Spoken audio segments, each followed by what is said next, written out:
la charla que tuvimos el año pasado. Recuerdo que algunos estuvisteis, bastantes estuvisteis, algunas cosas será repetir, muy pocas, pero bueno, yo creo que será bueno también para los que no estuvieron, algunas cositas retomar, ¿no? El tema no es el mismo, porque el año pasado nos centramos en la cuestión de la Verónica. Hoy vamos a hacer una referencia a la Verónica, pero en el contexto más amplio de la iconografía del rostro de Jesucristo. Y la iconografía del rostro de Jesucristo también la vamos a centrar en un aspecto concreto, porque, como podéis entender, es una cuestión muy amplia.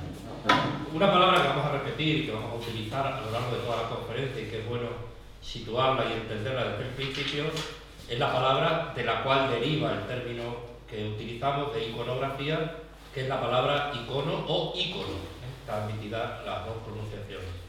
Es una palabra que deriva del griego eikon, romanizada eikon también, ¿no? Y que literalmente significa imagen. Esta es una palabra que además no... Sí, claro. Lo siento mucho. Nada. No es una palabra, digamos, a pesar de que procede del griego clásico y del latín, es una palabra con la que todos los jóvenes estáis familiarizados, ¿no? Porque todo nuestro mundo está lleno de iconos, ¿no? El mundo de la informática ha adoptado el término icono y tenemos iconos para referirnos a muchas cosas. Por eso decimos que, en términos generales, el icono es un término que se emplea para referirse a aquellas imágenes. El icono siempre dice referencia a imagen, pero es una imagen que está cargada de valor simbólico. Es decir, el icono es una imagen que tiene siempre la relación con un objeto al cual representa. Los iconos, por ejemplo, que utilizamos en la informática, representan otra realidad. Bien, pues eso que es general para la palabra icono, tiene también, como vamos a ver, aplicación a cuando empleamos este concepto, lo aplicamos a las imágenes sagradas. Bien, la segunda cuestión que decíamos era la perspectiva concreta de la conferencia, que es la iconografía del rostro de Cristo. Pues una vez que hemos visto que un icono es una imagen, ¿qué es la iconografía? Pues la iconografía la podemos entender en dos sentidos. Sería el conjunto de imágenes relacionadas con un personaje o un tema. Por ejemplo, el año pasado hablamos mucho de la iconografía de la Verónica y presentamos todo el conjunto de imágenes que a lo largo de los siglos han presentado esa figura de la Verónica. ¿Qué es lo interesante de la iconografía? Que siempre, cuando sobre todo es una iconografía a lo largo de los siglos, esa presentación de las imágenes responde a una concepción, a una idea o a una tradición que está detrás de esa presentación. Es decir, no es arbitrario el representar, y hablamos ya de las imágenes sagradas, el representar a un Cristo, el representar a una Virgen, el representar a un santo, no se hace de manera arbitraria, sino que hay una concepción y también hay una tradición. Hay unas formas que se van transmitiendo y que van configurando lo que llamamos la iconografía. Y eso tiene tal riqueza simbólica, que hay una parte de la ciencia, una disciplina, normalmente se entiende dentro de la historia del arte, pero también de la historia general, y también incluso dentro de tiene una aportación también importante dentro del punto de vista incluso de la propia teología, que sería la iconografía cuando describe y analiza desde el punto de vista, digamos, científico, sistematiza, explica, nos transmite por qué una determinada concepción, una determinada tradición está asociada a una imagen. Si, por ejemplo, habláramos de la iconografía del Cristo crucificado, ¿no? Pues se podría estudiar desde distintas perspectivas cómo se ha representado la imagen de Cristo crucificado a lo largo de los siglos, de una manera o de otra, ¿no? Basta con que lo vamos a hacer, lo vamos a ver referido al rostro de Cristo, ¿no? Ver imágenes de Cristo crucificado, las que tenéis, por ejemplo, en la propia parroquia de Santiago, o en la Concatedral, o en cualquier otra de las iglesias de Cáceres, veis que no son todas iguales. Y no son todas iguales, no simplemente porque las han hecho artistas diferentes, sino porque responden a distintos momentos, responden a distintos significados, responden a distintas tradiciones también de tipo iconográfico. Bien, entonces la primera cuestión que tenemos que plantear cuando vamos a hablar de la iconografía del rostro de Cristo sería, digamos, la propia legitimidad de representar a Cristo a través de un icono o a través de una imagen. Eso que nos parece a nosotros tan normal, que entramos en una iglesia católica y inmediatamente la reconocemos y la asociamos por, primero, la presencia real de Jesucristo en el sagrario, que es lo más importante, pero luego también porque es un sitio cálido, es un sitio, digamos, habitado, es un sitio poblado. La Iglesia católica está normalmente más o menos, dependiendo también de las características de la Iglesia, pero está llena de imágenes, ¿no? Y sin embargo, eso no ha sido pacífico, el llegar a configurar así nuestros templos. ¿Por qué? Porque hay toda una tradición que deriva del Antiguo Testamento, que algunas sectas también de tipo protestante o fundamentalista a veces se agarran a estos textos, y por eso conviene que como católicos también tengamos clara esta doctrina. Hay prescripciones muy claras en el Antiguo Testamento prohibiendo la utilización de las imágenes para el culto. Ahí tenéis la cita de Éxodo 20, que es paradigmática en ese sentido: no te harás escultura ni imagen alguna de lo que hay arriba en el cielo, ni de lo que hay abajo en la tierra, ni de lo que hay en las aguas debajo de la tierra. No te postrarás ante ellas ni les darás culto.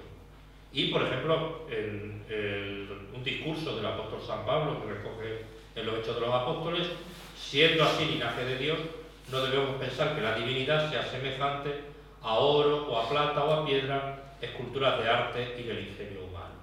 Esta doctrina, que se hereda del Antiguo Testamento y que evidentemente tenía una finalidad de carácter sobre todo práctico, en el sentido de que el pueblo de Israel vivía rodeado de pueblos paganos e idólatras que practicaban una religión fundamentada sobre el culto a los ídolos, ¿no? Entonces, esa prevención para evitar que el pueblo de Israel se hiciera ídolos y a través de los ídolos se alejara del Dios verdadero, va a estar luego también presente en los primeros momentos del cristianismo, en los primeros siglos del cristianismo. Por ejemplo, el Concilio de Elvira, que tiene lugar en la zona sureste de la península ibérica a comienzos del siglo IV, determina con toda claridad la prohibición de que haya pinturas en las iglesias, para que no se pinte en las paredes lo que se venera o se adora. Es decir, se renuevan en los primeros momentos las prescripciones heredadas del Antiguo Testamento.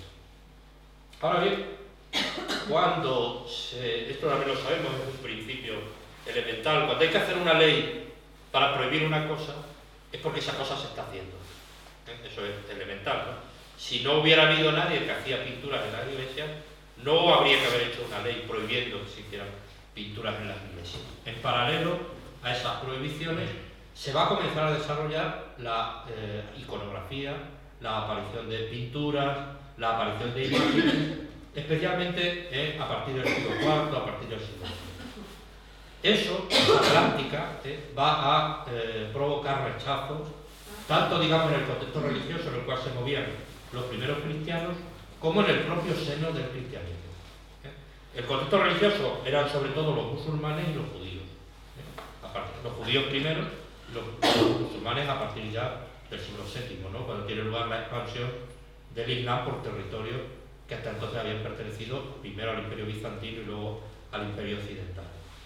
Veían en esa práctica de empezar a representar imágenes, cuadros, pinturas simbólicas, una práctica que iba contra la prescripción que hemos visto antes del libro del Éxodo, o también una práctica que habían heredado también los musulmanes de ese mundo.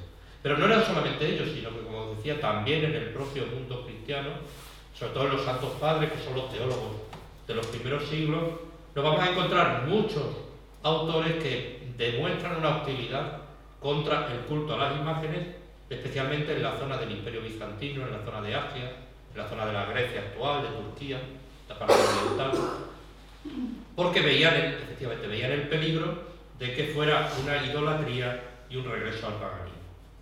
Ahora bien, en paralelo a esos padres, a esos teólogos que manifestaban una, digamos, continuidad con las prácticas del Antiguo Testamento y del judaísmo en relación con las imágenes, como se está dando también la práctica contraria, que se está practicando ya el utilizar las imágenes en los lugares de culto, va a surgir también, o van a aparecer toda una serie de padres, de teólogos, que van a justificar, que van a explicar y que van a defender el culto a las imágenes.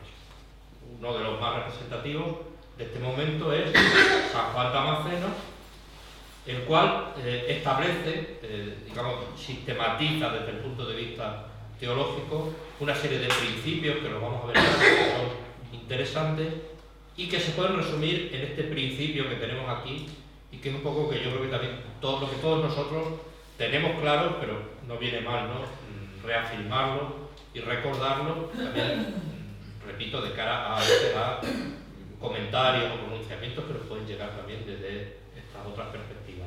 El principio general es que la veneración que se tributa a las imágenes de Dios y de los santos no se dirige nunca a la materia en sí, es decir, a la madera, a la imagen, a la pintura, sino que remite o va dirigida a la persona representada.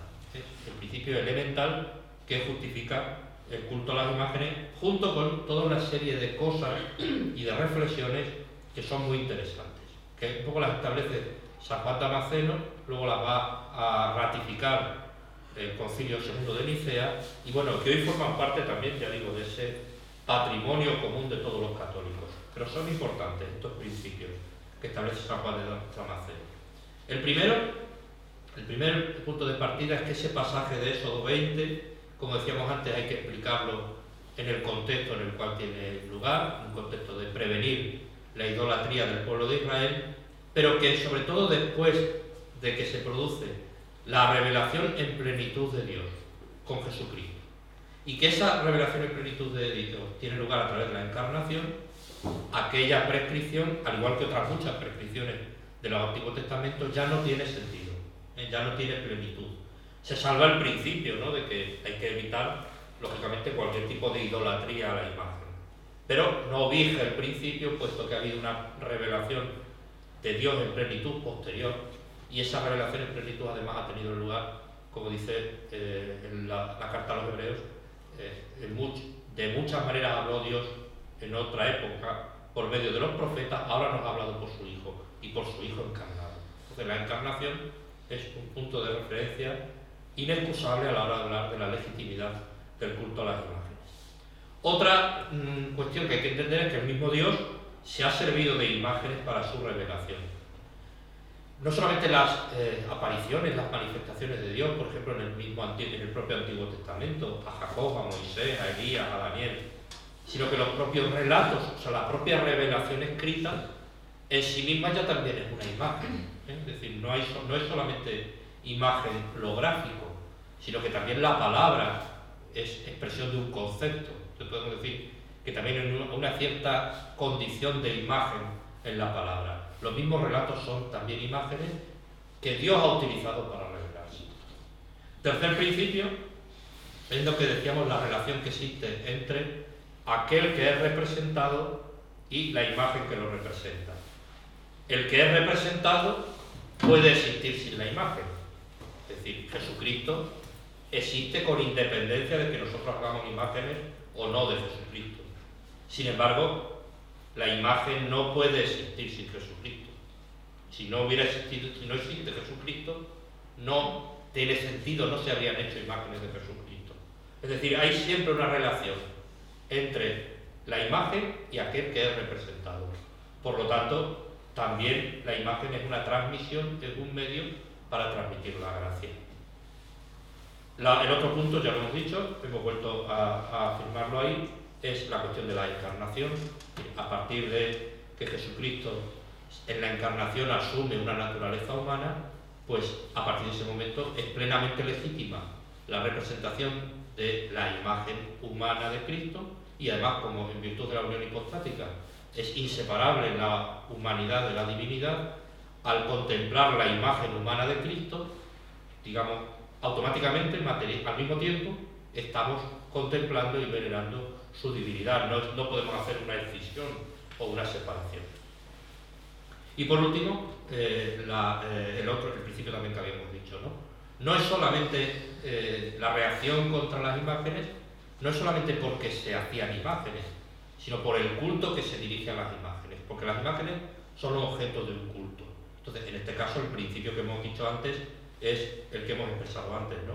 Igual que hay una relación entre la imagen y el modelo de la imagen, que es lo que llamamos el arquetipo, el culto que se le da a la imagen no se refiere a la imagen, sino que se refiere al arquetipo, sino que se refiere al modelo. Ese principio, digamos, basilar, ¿no?, que establecíamos al principio, que es del cual desarrolla todas estas cuestiones. Bien, eso es lo que va a permitir, ¿no?, que al hilo de este desarrollo teológico de estos padres, ¿no?, San Juan Damasceno y de otros, en el segundo concilio de Nicea se fije la doctrina de la Iglesia distinguiendo el culto de las imágenes como dirigido a la persona que ella misma representa y cómo esa veneración que se dirige a la imagen no es algo distinto del culto y de la adoración que se debe lógicamente exclusivamente a Dios. Entonces, si nosotros estamos adorando o dando culto a una imagen, no le estamos restando el culto que se le debe a Dios. Bien, los textos son amplios, ¿no?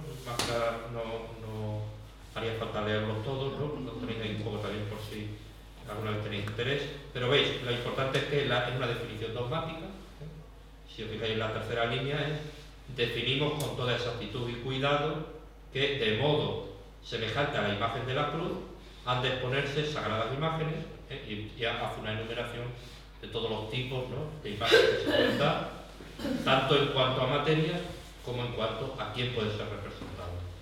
Nuestro Señor y Dios Salvador Jesucristo, la Inmaculada Señora Nuestra, la Santa Madre de Dios, los ángeles y los santos. Y el principio establecido que decíamos antes, ¿no? Entonces, ¿cuál es la razón? Pues la razón es que cuanto más frecuencia son contemplados por medio de su representación en la imagen, tanto más se mueven los que miran las imágenes al recuerdo y deseo de los originales. Porque, y ahí tenéis un poco la conclusión, el honor de la imagen se dirige al original, en expresión de San Basilio, y el que adora a una imagen adora a la persona en ella representada. Bueno, pues los principios que venimos recordando. El Concilio de Trento va ya en el siglo XVI, va a retomar la cuestión y es de gran... O sea, ¿por qué el Concilio de Trento en el siglo XVI vuelve a dar respuesta a la cuestión de la legitimidad del culto a las imágenes que se había resuelto ya dogmáticamente en el segundo Concilio de Nicea en el siglo VIII? Porque os decía antes, en la Reforma Protestante, el luteranismo, una de las reacciones, el luteranismo y las otras sectas protestantes, como reacción frente a esta importancia, ¿no?, a esta identidad, ¿no?, que en el mundo católico tenía el culto a las imágenes, se va a caracterizar por retomar aquellas prescripciones o aquellas prohibiciones del culto a las imágenes. El Concilio de Trento, que en muchas ocasiones lo que hace es responder en otros temas también, ¿no?, como en el sacramento de la confesión o de la Eucaristía, a las dificultades que planteaban los protestantes, pues también lo va a hacer en esta cuestión. Vuelve a retomar la doctrina del segundo Concilio de Nicea, ¿no?, porque el honor que se les tributa se refiere a los originales que ellas representan, e introduce también una referencia muy importante, que es lo que habéis oído muchas veces de que los retablos eran la instrucción de los que no podían o no sabían leer mucho, ¿no? Es decir, la utilización de las imágenes como un elemento de instrucción y de transmisión de la fe para los fieles, de la transmisión de los fieles para los creyentes de los contenidos de la fe. Eso yo creo que todos tenemos experiencia de cómo, sobre todo cuando éramos más pequeños, cuando éramos más niños, pero siempre, ¿no?, de cómo las imágenes, el contemplar una imagen, una escena, un retablo, una representación, eso sirve como un elemento de instrucción. Evidentemente, si además nos encontramos, como algunos de los casos que vamos a ver, con obras de los más importantes artistas, ¿no?, pues evidentemente ahí se da una unión de todo esto que venimos hablando, ¿no?, de la imagen como elemento que remite al original, que a su vez es elemento que se puede transmitir la gracia. ¿Por qué? Pues porque esa gracia va a llegarnos a través del culto, a través de la instrucción. Y luego hay también aquí otra referencia curiosa, interesante, que es la condena que hace el Papa Pío VI a toda una serie de acuerdos que tomó el Sínodo de Pistoia. El Sínodo de Pistoia se reúne en esa ciudad italiana a finales del siglo XVIII, toman una serie de acuerdos, de los cuales 100 de ellos van a ser condenados por el Papa Pío VI, que estaban muy influidos por las ideologías que derivaban un poco, ¿no?, del protestantismo y un poco también de las ideas del siglo XVIII, del jansenismo, del regalismo. De esas proposiciones, 100 van a ser condenadas por Pío VI y 6 de ellas como heréticas, ¿no? Entonces, hay dos de ellas que no están condenadas como heréticas, sino tienen otras notas teológicas, ¿no? Que son esta que tenéis aquí, que habla en general sobre el culto a las imágenes, porque lo que condenaba el sínodo no eran muy sutiles. Claro, en el siglo XVIII ya no podían condenar el culto a las imágenes, porque tenían la prescripción del Segundo Concilio de Nicea y de Trento, dogmáticas las dos, con lo cual hubiera supuesto una condena fulminante, ¿no? Entonces lo que condenaban eran dos cosas, ¿no? Condenaban primero la devoción de la gente a imágenes concretas. Es decir, que yo, por ejemplo, le tenga más devoción a una imagen que a otra, a una vocación que a otra. Y entonces dicen que quien piensa eso, pues esa idea es temeraria, perniciosa e injuriosa a la costumbre de la Iglesia, puesto que se ha permitido y entra dentro del plan de Dios que uno pueda acudir pues, a una imagen determinada, a un santo determinado, a otro santo, que le tenga más devoción a uno que a otro. Eso entra dentro de la forma ordinaria de hacer las cosas y el plan de Dios. Y otra prescripción también muy sutil era que pretendían que todos los títulos, tanto de las imágenes del Señor como de la Virgen, solamente pudieran estar tomadas de la Sagrada Escritura. Es decir, como si no se le pudieran dar a las imágenes títulos que no constaran expresamente como tal el nombre, la palabra, en la Sagrada Escritura. Cuando vemos que hay muchísimas advocaciones, muchísimos nombres, tanto de las imágenes del Señor como de las imágenes de la Virgen, que están aprobadas por la Iglesia.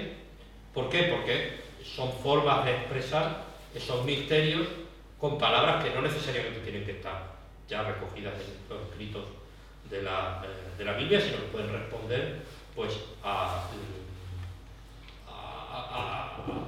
devociones, a aquilatamientos teológicos, a lugares geográficos, ¿no? Nuestra Ciudad de la Montaña, o la Virgen de Guadalupe, ¿no? Que me viene ahora a la cabeza. Bien, eso también era condenado como temeraria, ofensiva a los oídos piadosos e injurioso a la veneración de vida, especialmente a la bienaventurada Virgen María. Bien, y sintetizo toda esta cuestión, que es importante, ¿no?, para entender lo que vamos a ver luego, en los principios que rigen o que dan el fundamento teológico del culto a las imágenes. Y es lo que hemos dicho, no es necesario explicarlo más. En primer lugar, esa realidad de que Jesucristo como verbo es imagen del Padre. Segundo, que el hombre ha sido creado a imagen de Dios. Y esto, que ya de por sí sería importante, el verbo Jesucristo, imagen de Dios, el hombre también creado a imagen y semejanza, llega a su plenitud con la encarnación, ¿no? En el momento en el cual el verbo se hizo carne, que habitó entre nosotros, como decíamos antes, un poco sintetizar lo que hemos visto hasta ahora. Y la siguiente cuestión es ¿por qué? ¿Para qué el culto a las imágenes? Pues también lo hemos visto. Tiene, como todo en la liturgia, todo en el culto de la Iglesia, tiene un fin primario y un fin secundario. Y como siempre, el fin secundario se subordina al fin primario. El fin primario del culto a las imágenes es la gloria de Dios, no es otro. La gloria de Dios, en este caso concreto, en sus santos, ¿no? Igual que cuando celebramos la Santa Misa, la finalidad del culto de la Santa Misa es la gloria de Dios. Ese es el fin primario. Y luego está el fin secundario. El fin secundario es que es inseparable del primario, pero subordinado a él. En este caso, tal igual que ocurre en la celebración litúrgica, sería la santificación de los fieles. Es decir, hay una dirección ascendente y una dirección descendente. Esa santificación de los fieles, que en el caso concreto del culto a las imágenes, sobre todo pasa por dos vías. La mediación, es decir, nosotros acudimos a los santos como mediadores, como intercesores, a la Virgen María o a los santos, y la instrucción, el conocimiento, la transmisión de la verdad de nuestra fe. Bien, pues con esto tendríamos toda la primera parte, que un poco yo quería justificar, que es la legitimidad y el porqué, ¿no? O sea, por qué surge esta riqueza, este esplendor de la imaginería, del culto a las imágenes. Lógicamente, dentro también de la importancia que tienen las distintas cuestiones dentro de nuestra fe, es evidente que dentro del culto a las imágenes lo que va a tener un desarrollo mayor, lo que va a tener una importancia mayor, son las imágenes de Jesucristo. Luego seguidas, sin duda, de las de la Virgen María, y luego ya los santos y los ángeles, ¿no? Y bien, y dentro de la presentación de Jesucristo, evidentemente su rostro, ¿no? El rostro de Cristo tiene un atractivo y tiene una presencia, ¿no? Ya por sí mismo, ¿no? Es una imagen, ¿no? que es una de las que veíamos el año pasado, ¿no? Desde esta presentación del Greco de la Santa Faz, exclusivamente del rostro de Cristo, ya el rostro de Cristo en el conjunto, ¿no? De una imagen de su santísimo cuerpo. Entonces, bien, hay un punto de partida, ¿no? Que podemos considerar que es así, esto es evidente, es obvio, ¿no? A lo largo de los siglos, el arte cristiano ha representado a Cristo de acuerdo con una serie de rasgos en los que se refleja la teología y la espiritualidad de cada época.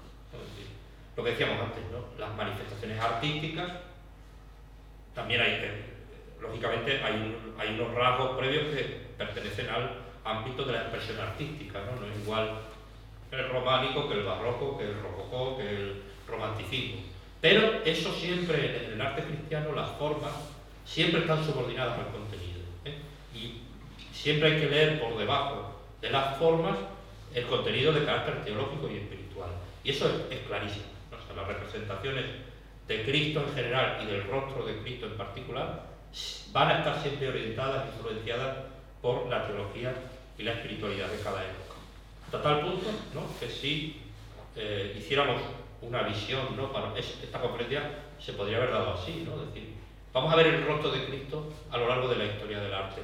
Aquí os he puesto sobre todo imágenes ya posteriores al siglo XVI, porque fundamentalmente hoy vamos a hablar de las anteriores, ¿no? Entonces, pues no, sería muy interesante, ¿no? Nos podríamos, y de esto se podría hablar muchísimo, ¿no? Es decir, bueno, cómo a través de los siglos los artistas, por unos determinados convencionalismos de tipo artístico y de tipo teológico y espiritual, han representado el rostro de Cristo, ¿no? Ahí tenéis, pues desde Miguel Ángel, el Greco, Velázquez, Zurbarán y Hoffmann, ¿no? Un autor de no tanta categoría como los primeros, pero que probablemente es el autor del siglo XIX que ha hecho algunas de esas representaciones de Cristo más conocidas que han llegado hasta nosotros, ¿no? Pero claro, si nosotros nos limitáramos a esto, si nos limitáramos a la expresión de cómo los distintos artistas han manifestado el rostro de Cristo, a lo mejor nos podría quedar un tanto de insatisfacción. ¿Por qué? Porque se nos plantea siempre la cuestión de la relación entre esa expresión artística y el arquetipo, el modelo original. Hemos dicho siempre que la imagen remite a Cristo, entonces no da impresión cuando uno ve estas imágenes al final de una cierta frustración, es decir, bueno, y esta imagen es verdad que están hechas por artistas de primera categoría, ¿no? Pero ¿qué me transmite a mí de Jesucristo realmente? ¿Todo es la imaginación de un artista? ¿Todo es la belleza de una expresión de tipo formal? Vamos a intentar dar una respuesta a esa cuestión. Para ello, tenemos que recordar o tenemos que contemplar o conocer cómo se comienza a representar la imagen de Cristo. Hasta llegar al siglo XVI, XVII, XVIII, en esos cuadros que hemos visto de Velázquez, de Miguel Ángel, ¿no? Hay una trayectoria muy larga, ¿no? Entonces, ¿cómo se llega a esa situación? Bueno, pues lo primero que tenemos, ahora nos viene muy bien lo que hemos explicado al principio, es esa cuestión de cómo las imágenes de Cristo van apareciendo en ese contexto de una prevención ante las imágenes y su práctica y su introducción progresivamente. Las primeras imágenes que tenemos de Jesucristo son, pues aquí tenéis una que es arquetípica, ¿no? El buen pastor de los museos vaticanos, que es un fragmento recuperado de un sarcófago y que estaría datado a comienzos del siglo IV, ¿no? Bien, como veis, es un Cristo joven, imberbe, cargando con un cordero como buen pastor. Son modelos, sigue modelos del mundo artístico griego y romano, ¿no? Si estudiáis, no sé si estudiáis arte los más jóvenes ahora, o en los niveles en los que estáis, con los planes que tenéis, ¿no? Pero los que hemos estudiado arte, el moscóforo, ¿no? Inmediatamente te viene a la cabeza, ¿no? Esa representación del mundo griego clásico, en el que aparece, creo que hay un carnero o algo, no es una ovejita, ¿no? Pero la tipología es la misma. Y una visión parecida también nos encontramos, que recuerda mucho a otros modelos del mundo clásico, en el Cristo doctor o maestro de sabiduría del siglo IV, ¿no? Fijaros la expresión, la cara, ¿no? El parecido que tiene con la anterior del buen pastor. También sigue modelos, ¿no? Del mundo clásico. Sobre todo lo que quiero que veáis es como que en estas primeras imágenes no hay una intención, que diríamos, ni de tipo directamente cultural, ni de tipo directamente retratístico. O sea, no hay un retrato, no hay la idea de la transmisión de un retrato de Cristo, sino que hay la transposición de modelos del arte que se practicaba en la época a la figura de Jesucristo. Y incluso lo vemos todavía con más claridad en esta figura, ¿no? Del Christus Imperator de los mosaicos de Rávena a mediados del siglo VI, en la cual aparece Jesucristo con la misma fisonomía y representado vestido a la misma manera que un emperador romano. Podríamos poner imágenes del mundo clásico.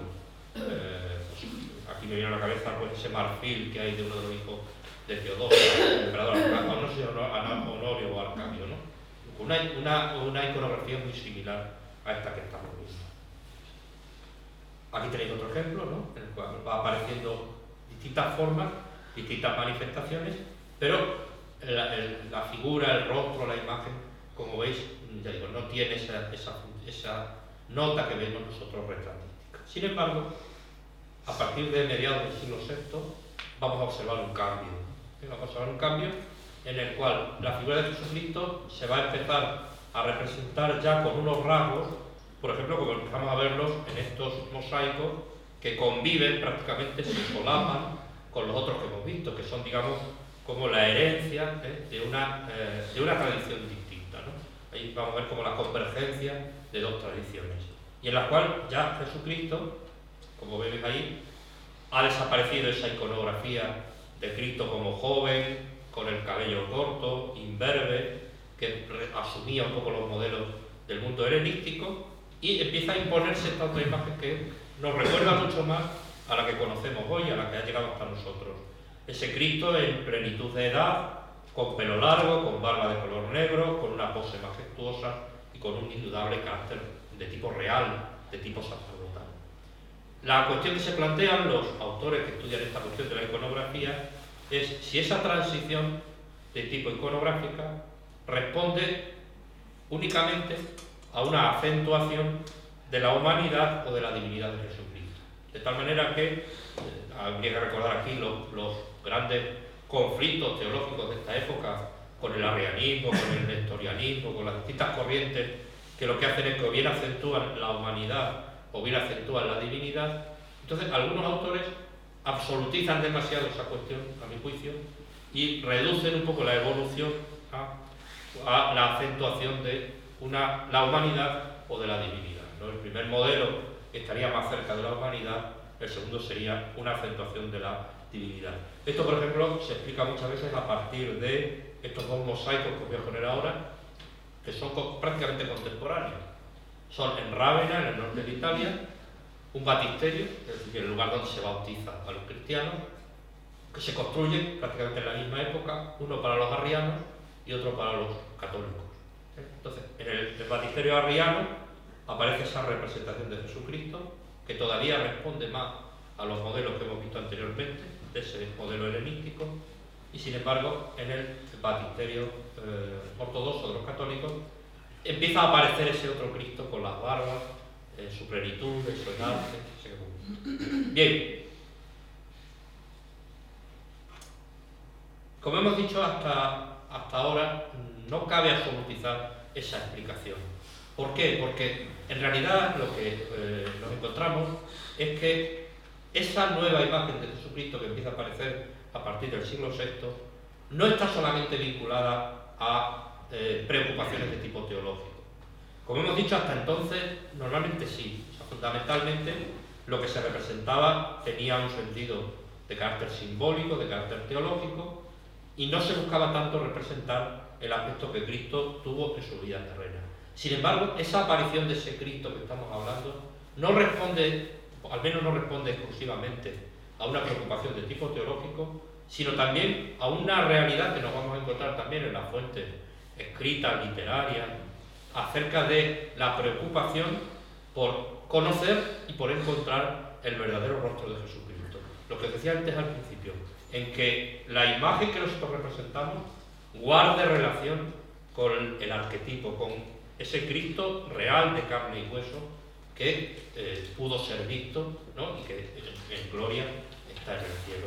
Es lo que comienza el proceso que va en busca de esa expresión o esa palabra que hablábamos ya de ella el año pasado, que es una verdadera imagen, una vera icona, es decir, un vero icono, esa expresión de que esa imagen sea una realidad. No hace falta saber mucho latín y mucho griego para tener la cuenta de que luego el nombre Verónica es una derivación, como veíamos el año pasado, bien, de una palabra o bien de esta, de vero icono, de verdadera imagen.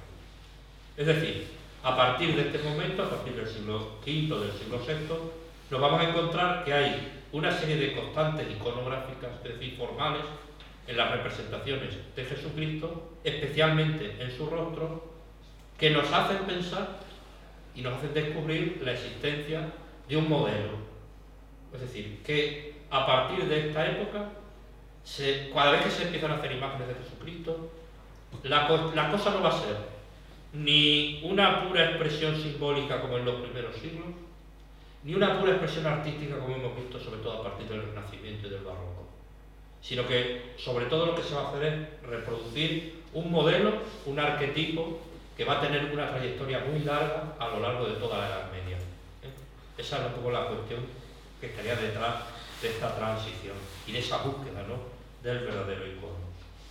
Por ejemplo, aquí tenemos uno de los casos también arquetípicos más claros, ¿no? Es el Pantocrátor de Santa Catarina del Sinaí, que procede de Constantinopla y del siglo VI, en el cual, si os dais cuenta, tal y como lo describe este autor, el rostro tiene una cierta asimetría que se manifiesta en las cejas, los grandes ojos muy abiertos, la nariz y el bigote, quedando la mejilla izquierda más hundida que la otra. Son detalles, La boca con un rasgo melancólico, la poblada barba, los largos cabellos de color oscuro. Es una tipología, es una forma que, si volvemos a recordar, volvemos hacia atrás, porque ya digo, este icono procedente de Constantinopla probablemente es una categoría excepcional para el arte de la época, probablemente sería regalado por el mismo Justiniano o por el ámbito de la corte imperial al monasterio de Santa Catarina en el Sinaí, que era uno de los monasterios también más importantes en el Egipto, que entonces estaba integrado en el Imperio Bizantino.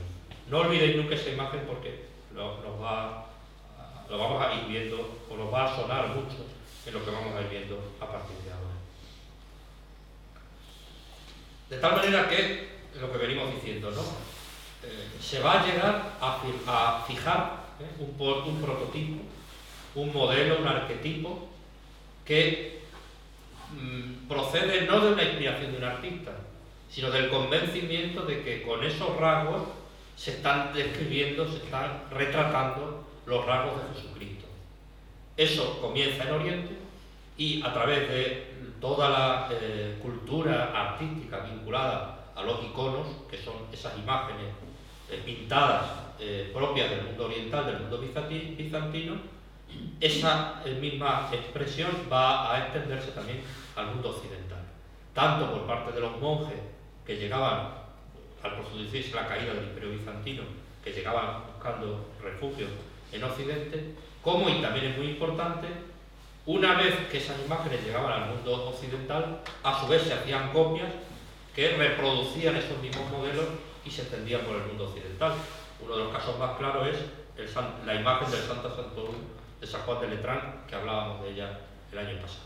Es decir, una imagen tipográfica, arquetípica, que nace en Oriente, que tiene la convicción de que reproduce los rasgos de Cristo y por lo tanto se va a repetir con mucha fidelidad, luego se va a extender también al mundo occidental. Entonces, por ejemplo, aquí tendríamos ya el final del proceso, ¿no? Hemos visto el Pantocrátor del Sinaí en el siglo VI, aquí tenemos el Pantocrátor de la Catedral de Cefalú en Sicilia en el siglo XII. Los paralelismos son evidentes. Y si nos vamos a la península ibérica, a la provincia de Lérida, el Pantocrator de San Clemente de Tacul, ¿no? Probablemente también obra de artistas procedentes del mundo también italiano en contacto con el mundo bizantino. Evidentemente hay unas relaciones y hay unos modelos que se han seguido. Bien, todo esto es lo que nos permite enlazar y retomar la cuestión, ¿no?, que nos ocupa aquí, ¿no? Es decir, ¿de dónde venía? O sea, ¿por qué estos artistas que comienzan a hacer estas primeras imágenes en el siglo VI, V, VI, el siglo VI sobre todo, tienen la idea, tienen la convicción de que están representando los verdaderos rasgos de Jesucristo, de que hay una relación entre el icono y el arquetipo, el prototipo, y de que por lo tanto no se puede dejar a la iniciativa del artista que represente a Cristo pues como a él le parece oportuno, sino que se va a hacer de acuerdo con unos modelos que se repiten. Pues eso nace de la convicción que se tiene a partir de esta época, en que hay una serie de imágenes que ellos llamaban aqueropitas, que es un término que procede del griego y que significaría no hecho de manos humanas, es decir, unas imágenes que no estarían pintadas, que no serían obras humanas, sino que, de acuerdo con las distintas tradiciones, van a surgir en distintas circunstancias. Claro, por eso se explica esa convicción de que, estando en el siglo V, en el siglo VI, y sin que haya una tradición iconográfica, luego veremos que probablemente sí la hay, ¿no?, pero que una, al menos directamente, las imágenes del siglo que hemos visto del siglo III, del siglo IV, el Buen Pastor, el Cristo Maestro de Sabiduría o el Imperator, con estas otras imágenes, ¿de dónde nacía esa convicción de que estaban representando realmente el rostro de Cristo? Pues de que esas imágenes reproducían una serie de modelos que eran las llamadas aqueropitas. Las aqueropitas fundamentalmente son tres, las vamos a ir viendo ya. No sé también yo, calculo que queréis terminar como a las 10, o antes, pero si queréis yo corto cuando me digáis vosotros. Yo os voy a ir poniendo ahora algunas imágenes, vamos a ir viendo si se nos aburre algún sector, no hay problema. De hecho, ya digo corto cuando vosotros me digáis. ¿Cuáles son las imágenes o esas tres tradiciones de tipo de aqueropitas que luego van a tener una influencia muy grande en la historia del arte? Pues son tres: la camuliana, el Mandulión y la Verónica. Estamos aquí para hablar de la Verónica, ¿no? Pues diremos también algunas cosas sobre ella. La camuliana es una imagen, voy a resumir mucho y luego ya, pues si tenéis interés, pues se puede responder alguna cuestión. Es una imagen de Cristo que se comienza a mencionar hacia el año 550, a mediados del siglo VI, en una ciudad de la actual Turquía, de la zona de Capadocia, que se llama Camulia, ¿no? Y de ahí el nombre de la camuliana. Es una imagen a la que se le atribuye un fondo milagroso y de la cual no ha llegado hasta nosotros ninguna reproducción directa. Va a ser la única de estas imágenes aqueropitas de la que únicamente tenemos testimonios literarios, lo cual es interesante luego a la hora de establecer relación con otras de las imágenes. Lo que sí consta es su traslado a Constantinopla. Se habría utilizado como un elemento defensivo, cultural, ¿no?, en los asedios que sufre la ciudad, en las campañas del ejército.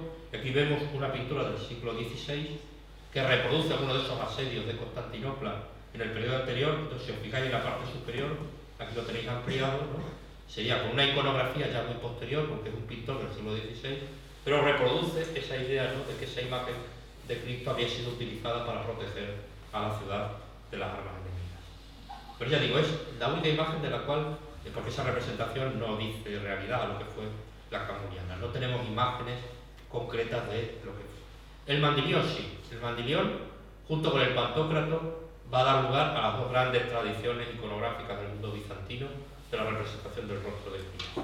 Es una palabra que significa tela, del árabe, y recibe el nombre también de imagen de Edesa o de Akbar, porque en su origen, la tradición que se transmite a lo largo de cómo se forma y de cómo aparece esta imagen, está vinculada a una ciudad de Mesopotamia llamada Edesa, en la cual un rey habría recibido una imagen obtenida milagrosamente del propio Jesucristo por intermedio de un personaje que las fuentes antiguas literarias llaman Ananías o Tadeo Arai, y eso es lo que ha llevado, y lo pongo aquí también por curiosidad, para vuestra cofradía vecina, ¿no? De representar en muchas ocasiones la imagen de San Judas Tadeo con el rostro de Cristo, ¿no? Porque por una transposición tardía de esta figura de Tadeo Adai, que no era San Judas Tadeo, se ha identificado las dos imágenes y se ha representado en muchas ocasiones a San Judas Tadeo con este rostro de Cristo también. También otra curiosidad iconográfica de la que estamos hablando. El mandilión desaparece durante un periodo, se recupera, deja también otra copia o otra reproducción sobre una teja, que es el llamado queramión, del cual también tenemos reproducciones de tipo iconográfica, que también os la pongo ahí porque es muy curiosa, porque claro, cuando yo digo que la representación aparece sobre una teja, inmediatamente pensamos en nuestras tejas, ¿no? Y uno dice, ¿cómo en una teja va a aparecer una imagen, ¿no? Tenemos que pensar en cómo eran las tejas en el mundo romano, y en el mundo antes de aparecer la teja árabe, que es la que utilizamos nosotros. Eran tejas planas.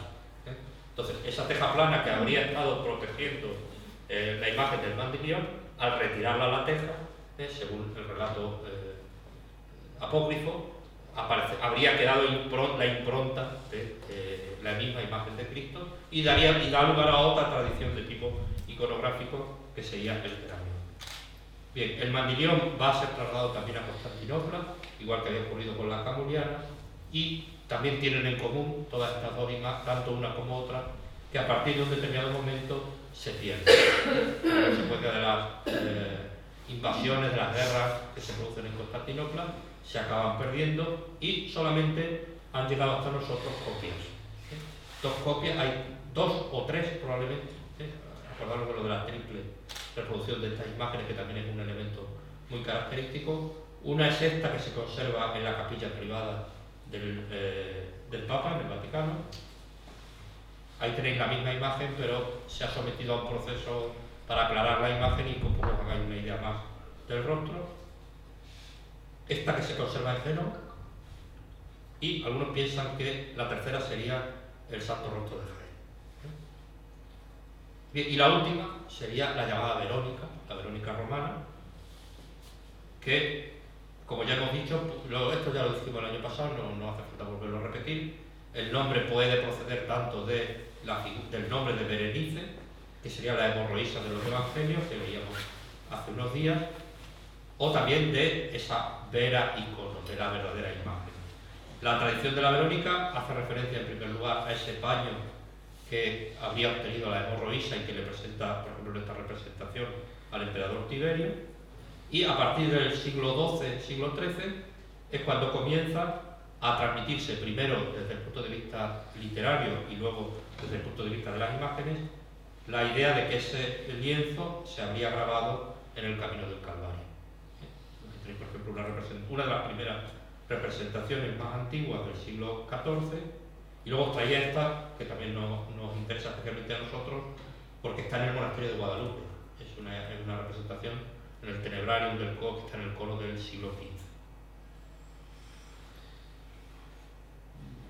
El velo de la Verónica, que primero se aplica el nombre a la imagen y posteriormente a la persona que lo lleva, ¿no? También se ha representado en muchas ocasiones, diríamos, de manera autónoma. El propio velo, como vimos al principio en el caso del Greco, o bien portado por ángeles, o bien portado por la mujer. De las muchísimas imágenes de la Verónica que se podían poner, os traigo esta porque tiene la peculiaridad, también iconográfica, de que representa el rostro de Cristo sobre un velo transparente, lo cual va a tener una relación con algo que vamos a ver después. Bien, la Verónica, hay dos, a partir del siglo XVI, hay también dos líneas, ¿no? Unos autores sostienen que fue destruida, desapareció en el saco de Roma. De hecho, este es el marco en el cual se conservaba originalmente el velo. De ahí la importancia de que decía antes de lo del velo transparente, porque si veis era una imagen puesta sobre un cristal translúcido por las dos partes, ¿no?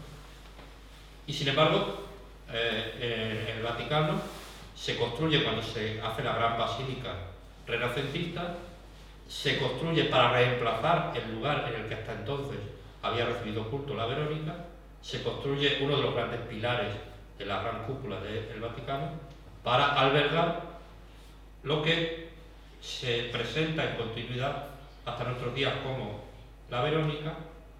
Ahí tenéis la imagen, el rostro de Cristo, y de la cual lo que más conocemos son copias, como esta, realizada en el siglo XVII, que veis es muy parecida a esta otra, que está en la iglesia de San Marcos de Madrid, que se presenta como copias auténticas de la Verónica, que se sigue exponiendo actualmente el quinto domingo de Cuaresma en lo alto de la tribuna. Claro, como no hay, es muy difícil, no hay imágenes de cerca, pues veis que prácticamente este sería el original, las otras serían las copias. Bien, entonces, en síntesis, en resumen, y con esto ya termino, lo que se nos plantearía es la cuestión. Hemos visto que hay tres tradiciones de imágenes aquerópitas, ¿no? Entonces, la cuestión que se plantea, lo que se preguntan algunos autores, es si puesto que ninguna de esas imágenes como tal ha llegado hasta nuestros días. De la Camuliana ni siquiera tenemos una evidencia iconográfica de cómo era. Del Mandilión y de la Verónica, fundamentalmente lo que tenemos son copias. Es decir, ¿ante qué estamos? ¿Estamos ante tres imágenes aquerópitas distintas que se perdieron en un determinado momento? ¿O estamos ante denominaciones diferentes recibidas a lo largo de la historia por una serie de imágenes similares, ¿no? Y en esto ya las explicaciones pues son diversas. Yo os traigo aquí para terminar la explicación que da un autor que fue profesor mío en la Gregoriana, el padre Pfeiffer, que sobre todo a partir del año 1999 y a partir de poner en valor una reliquia que hasta entonces no se le había prestado demasiada atención, establece una serie de relaciones entre estas imágenes, de tal manera que una línea iconográfica sería la Camuliana, la Verónica, y ahora veremos cuál es el velo de Mano Pedro, y otra tradición iconográfica nos uniría al Mandilión con alguna figura, una reliquia de la que no hemos hablado hasta ahora, pero que es fundamental en toda esta cuestión, que es la sábana santa, la sábana de Turín. Entonces, esta sería la línea de la primera línea iconográfica que vamos viendo, desde Jerusalén, la Camuliana, Constantinopla, Roma y Mano Pedro. Y en esa iglesia del siglo XVII estaría esta reliquia del rostro de Cristo, que Pfeiffer identifica con la Verónica que habría desaparecido de Roma en el siglo XVI, que es una imagen muy peculiar, ¿no? Actualmente está siendo objeto de numerosos estudios, tanto desde el punto de vista iconográfico como desde el punto de vista material. Entre sus peculiaridades es que es una imagen, digamos, que se ve por los dos lados y por los dos lados es distinta. Es decir, no tiene la misma cara por la parte delantera que por la parte trasera. No es simplemente, si yo pongo un negativo en una imagen o una fotografía por una parte y veo la otra por el revés, porque es transparente. Son dos imágenes distintas. La prueba, por ejemplo, lo veis en los cabellos que llevan la frente, ¿no? Son distintos los de un lado del de otro. Esa sería un poco una línea, ¿no? Podríamos hablar sobre esa imagen. La otra sería la otra línea, la otra tradición. Sería el Mandilión, vinculado a la Sábana Santa. Nos daría toda otra línea iconográfica, que lo tenemos ahí en ese mapa. Y un poco recordando cómo se forma la imagen de la Sábana Santa, habría la posibilidad de que durante algún tiempo la Sábana Santa se hubiera presentado plegada, doblada, y entonces, si recordáis, cuando veíamos las imágenes del Mandilión como una cara, solamente se hubiera contemplado el rostro de Jesucristo y por lo tanto estaríamos ante la misma realidad. Evidentemente, contemplar el rostro de Cristo tal y como aparece en la Sábana Santa nos remite a todos estos modelos iconográficos de los que estamos hablando. Son distintas reconstrucciones que se han hecho, superposiciones, ¿no? Hasta llegar, ¿no?, a una reconstrucción ideal, ¿no?, de lo que sería ese rostro de Jesucristo a partir de la Sábana Santa, vivo y muerto. También es posible sobreponer las dos imágenes, comparar las dos imágenes. Y entonces habría que ver si hay buena relación entre una y otra, y evidentemente la hay, ¿no? Esta sería la superposición del velo de Mano Pedro y de la Sábana Santa. Bien, y yo termino ya con esto.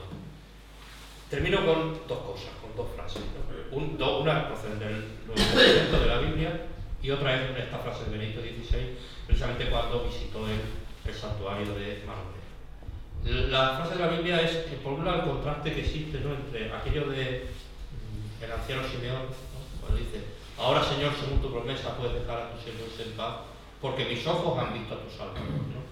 Es decir, la legitimidad también de este afán por ver realmente el rostro de Cristo, ¿no? Y de que las imágenes que tenemos de alguna manera no sean pura invención artística, sino que remitan realmente a ese modelo que es Cristo. Esa es una aspiración, el ver el rostro de Cristo es una aspiración que está latente en toda la historia de la Iglesia y en toda la historia de la espiritualidad y de la teología, y que es legítimo, ¿no? Y por lo tanto entra dentro de aquello que forma parte también de nuestra vivencia de la fe. Eso, junto con eso, habría que poner lo otro que también está en el Evangelio, ¿no? Porque me has visto, has creído, dichos son los que crean sin haber visto. Es decir, que al mismo tiempo ninguna imagen nos va a dar la plenitud de lo que es realmente Jesucristo. Entonces es como una tensión, ¿no? Esa tensión entre el querer ver el rostro de Cristo, pero también saber al mismo tiempo que cualquier imagen que veamos no es el rostro de Cristo, sino que nosotros creemos no fundamentalmente en una imagen, sino que creemos a pesar de que no hemos visto. Y por eso pues, me parecía especialmente apropiada esta reflexión. Si tenéis ocasión de leer el texto de la homilía de Benedicto XVI cuando visitó el rostro de Manopelo, que hace esta referencia, ¿no? Busco tu rostro, Señor, ¿no? Buscar el rostro de Jesús debe ser el anhelo de todos los cristianos. ¿Por qué? Porque si perseveramos en buscar el rostro del Señor y en las consecuencias que eso luego va a tener en nuestra vida, ¿no?, en nuestro comportamiento, en no solamente contemplar un rostro como una realidad artística, sino como el rostro de una persona viva que nos compromete a nosotros en nuestra vida, al terminar nuestra peregrinación en la tierra, Jesús será nuestro gozo eterno, nuestra recompensa y nuestra recompensa. Yo con eso termino, espero que más o menos dentro del tiempo previsto. Muchísimas gracias.